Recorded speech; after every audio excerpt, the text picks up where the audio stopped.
everyone, Joanna Wilson here for my AQA A-Level Biology Masterclass. Today we're going to be looking at section 6 homeostasis, and we're going to be focusing in on control of blood glucose.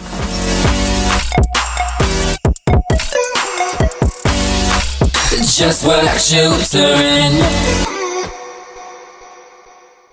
The outcomes that we're going to tick off today are to understand the factors that influence blood glucose concentration, the action of insulin, the role of liver in glycogenesis, the action of glucagon, the role of adrenaline, the second messenger model, and diabetes. So, as we know, hormones are produced by glands which secrete them directly into the blood, and these are known as endocrine glands. They're then carried in the blood plasma to cells on which they act, and these are known as the target cells. The target cells have receptors on the cell membranes that are complementary to the hormone, and hormones are effective in very small quantities, and they often have long-lasting effects. So these are the glands that are producing the majority of our hormones. And firstly, we need to just talk about this thing called the second messenger model. It's used by two hormones involved in the regulation of blood glucose, and these hormones are adrenaline and glucagon. And what happens in the second messenger model is the first messenger hormone binds to a specific receptor on the cell surface membrane of the target cells,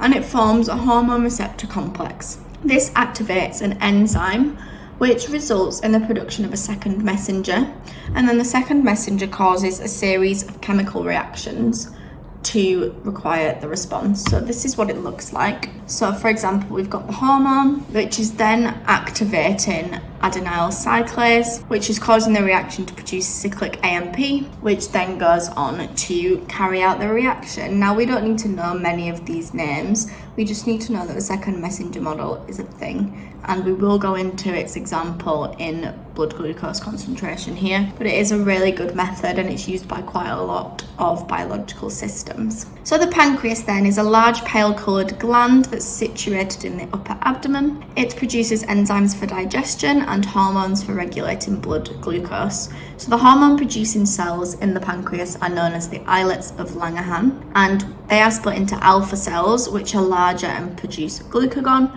and beta cells, which are smaller and produce insulin. I'd come up with your own way to remember which cell produces which hormone. A particular way that I always remembered was there was a guy in my class called Bailey who was diabetic, so he needed insulin. So I remembered that the beta cells produced the insulin. I'm sure you can think of a weird or wonderful way to remember which is which, but these are the cells and the hormones that we're going to be talking about for the control of blood glucose. So if we have a low blood glucose, then the pancreas is going to release glucagon by the alpha cells, and this means that the liver is going to release more glucose into the blood. If we have a high blood glucose, then insulin is released by the beta cells of the pancreas, and that means that we're going to take more blood glucose away, so it's going to be taken up into cells. And this very much follows that principle that we looked at in the last video of having a set point, having an imbalance, and then doing something to reset that. Thanks so much for watching this teaser video for my AQA A-Level Biology Masterclass.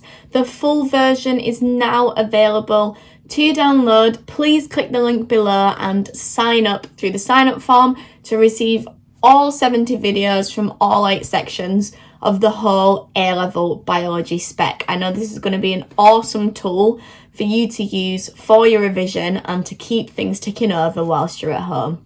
Keep smashing it, and remember, anything is possible if you just work. Bye!